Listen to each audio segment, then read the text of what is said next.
Hi guys. మనం ఇప్పుడు Ramayanam full డీటెయిల్గా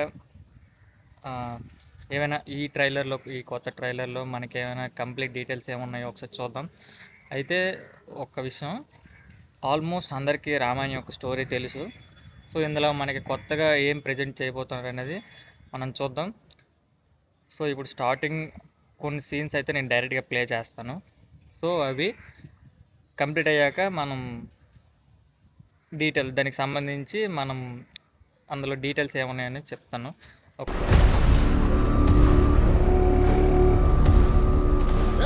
ఎవరు నువ్వు?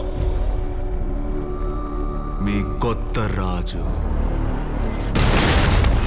చూసారు కదా, ఇక్కడ ఏంటంటే రావణాసురుడు తపస్సు కంప్లీట్ చేసుకున్న తర్వాత కంప్లీట్గా 3 లోకాలు అంటే భూలోకం, పాతాళ లోకం, స్వర్గలోకం, ఈ 3 లోకాల మీద దండయాత్ర చేస్తాడు.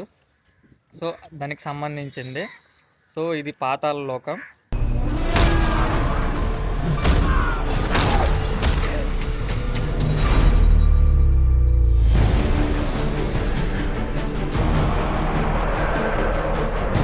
దేవలోకం, భూలోకం, పాతాళలోకం, ముల్లోకాల్లో ఇక ఒక్కటే సామ్రాజ్యం.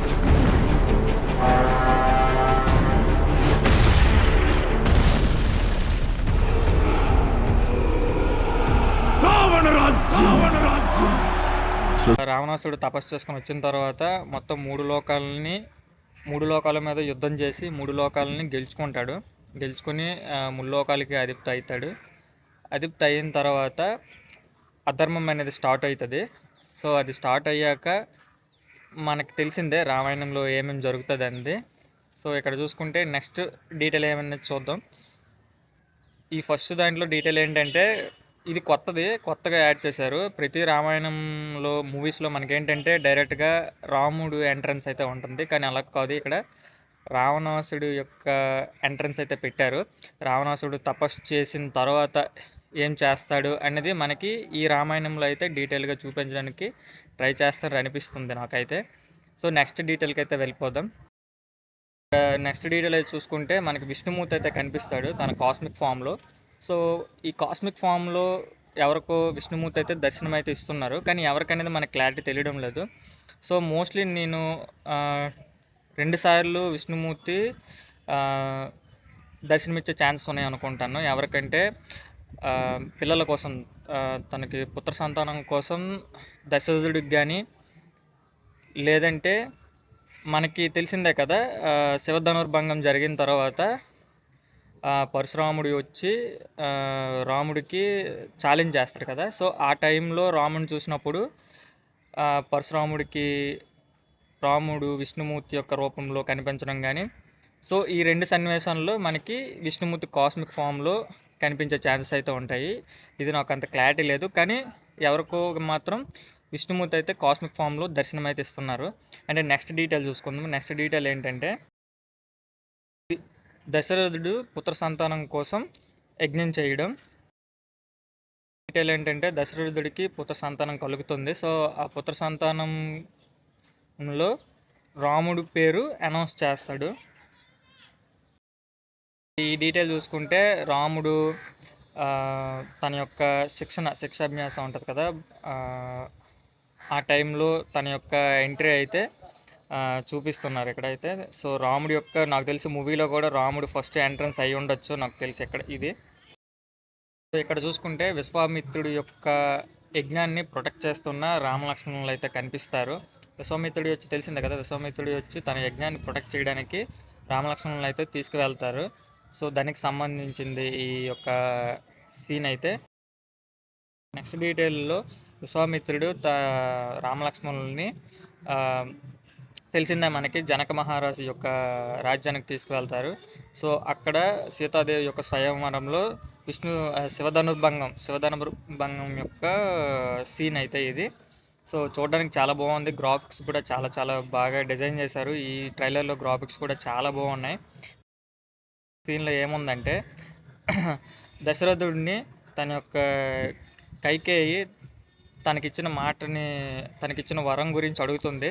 అంటే కైకేయి భరతుడికే రాజ్యం దక్కాలని ఆ, అనుకుంటుంది. సో దానికోసం రాముణ్ణి అడవులకు వెళ్ళమని చెప్తుంది. సో దానికి సంబంధించిన సీన్ అయితే ఇది. నెక్స్ట్ సీన్ చూసుకుంటే రాముడు అయితే అడవులకు వెళ్ళేటప్పుడు దశరథుడికి పాదాభివందనం చేయడానికి అయితే వచ్చాడు. వీటన్నిటి తర్వాత ఇక్కడ సీత యొక్క ఇంట్రడక్షన్ అయితే వచ్చింది. సో ఈ ట్రైలర్లో సీతను అయితే చూపించారు. సీత యొక్క క్యారెక్టర్లో సాయి పల్లవి అయితే కనిపిస్తుంది. చాలా బాగా సెట్ అయినట్టు అనిపిస్తుంది నాకు తెలిసి సాయి పల్లవి గారు.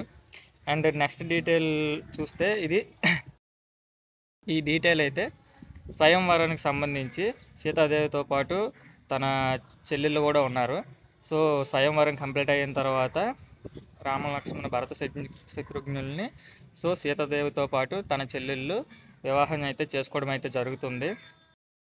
డీటెయిల్ ఏంటంటే రాముడు సో అడవులకు వెళ్ళినప్పుడు దశరథుడు పుత్ర శోకంతో చనిపోతాడు. చనిపోయేటప్పుడు రామ అని పిలుస్తాడు. సో ఈ ట్రైలర్ బ్యాక్గ్రౌండ్లో మనకి రామాయణ కూడా వినిపిస్తుంది. సో అప్పుడు రాముడు తిరిగి చూస్తాడు. సో ఇది వనవాసానికి సంబంధించింది డీటెయిల్ అయితే. సో నెక్స్ట్ డీటెయిల్ చూస్తే మనం ఇక్కడికి రామలక్ష్మణుల దగ్గరికి ఎవరో వచ్చారు. తను ఎవరో కాదు, మనం చూసుకుంటే శూర్పణఖ క్యారెక్టర్లో మనకి చాలా బాగా సూట్ అయింది హీరోయిన్ పేరు సడన్ రావట్లేదు. ఓకే, ఏ ప్రాబ్లం లేదు. సో ఇక్కడైతే శూర్పణఖ ఏమైతే.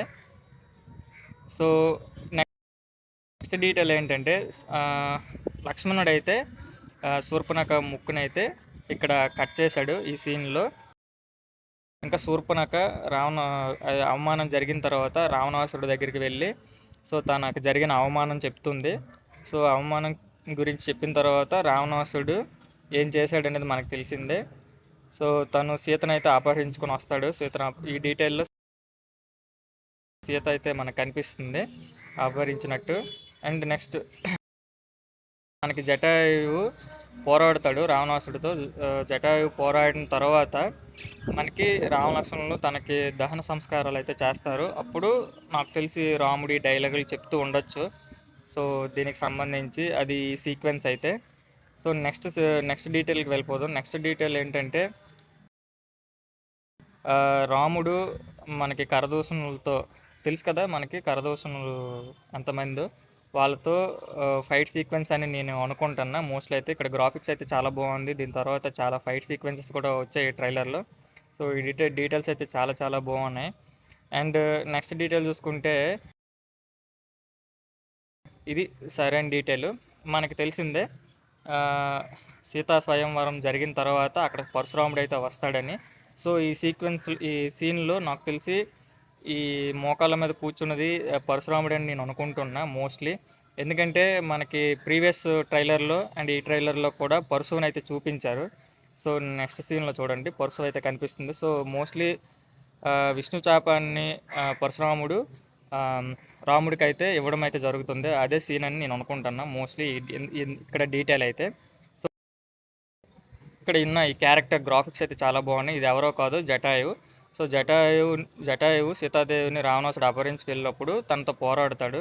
అండ్ ఈ సీన్లో చూసుకుంటే కైకేయి తన యొక్క చిన్నప్పటి నుంచి తనని పాలన చేసిన యొక్క ఉంటుంది కదా, సంథింగ్ ఏదో పేరు ఉంటుంది, నాకు తెలీదు. మోస్ట్లీ కైకేయనే మోస్ట్లీ ఆమె తెలుసు. సో ఈమె కారణంగా మొత్తం అంతా రాముడు అడవులకు వెళ్ళవలసి వస్తుంది. సో అందరికీ తెలిసిన స్టోరీయే మోస్ట్లీ ఈ క్యారెక్టర్ నాకు తెలిసినంత వరకు విభీషణుడు అని నేను అనుకుంటున్నా. కానీ మోస్ట్లీ మనం చూసిన రామాయణం ట్రైలర్లో విభీషణుడు అయితే చాలా సౌమ్యంగా అయితే ఉంటాడు. కానీ ఇందులో కొంచెం టెరిఫైయింగ్గా చూపించారు విభీషణుడిని. సో మోస్ట్లీ నేను విభీషణుడే అని అనుకుంటున్నా. మనకి మారీచుడే కదా లేడీ రూపంలో రాముడి దగ్గరికి వెళ్ళి రాముడిని డైవర్ట్ చేస్తాడు. సో ఈ క్యారెక్టర్ మారీచుడు అని నేను అనుకుంటున్నా రామాయణంలో. సో ఇక్కడ నెక్స్ట్ డీటెయిల్ చూసుకుంటే లక్ష్మణ రేఖ అయితే క్రియేట్ చేసి రాముడు ప్రమాదంలో ఉన్నాడని సీత చెప్పడం కారణంగా బలవంతంగా రాముడిని వెతకడానికి అయితే వెళ్తాడు. సో వెళ్ళినప్పుడు లక్ష్మణ రేఖనైతే పెట్టి వెళ్తాడు అక్కడ. సో నెక్స్ట్ సీన్లో మనం చూసుకుంటే సీతాదేవి ఆ లక్ష్మణ రేఖను బ్రేక్ చేయడం అయితే జరిగింది. సో దీని తర్వాత మనకి ఓపెన్ అయ్యే సీన్ చూసుకుంటే ఇక్కడ ఇది మనకి యుద్ధకాండకు సంబంధించింది. యుద్ధకాండలో ఇలాగా మనకి ఎవరినైతే మేల్కొలుపుతారో మీకు తెలిసిందే కదా, కుంభకర్ణుని మేల్కొలిపే సీన్ ఇది. యుద్ధకాండ మొదలైపోయింది. ఇది యుద్ధకాండ నుంచి కనిపించే సీన్. ఇదిగో కుంభకర్ణుడు. సో ఈ సీన్ కూడా నేను మోస్ట్లీ యుద్ధకాండకు సంబంధించింది అనుకుంటున్నా. యుద్ధకాండలో లాస్ట్ రాముడు ఎందుకంటే బ్యాటిల్ ఆర్మర్లో ఉన్నారు.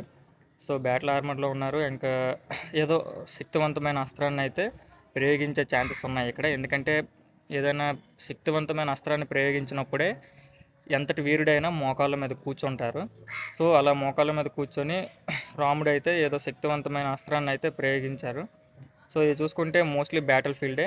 ఇవి ఈరోజు ఈ కొత్త ట్రైలర్లో రిలీజ్ అయిన డీటెయిల్స్ అయితే.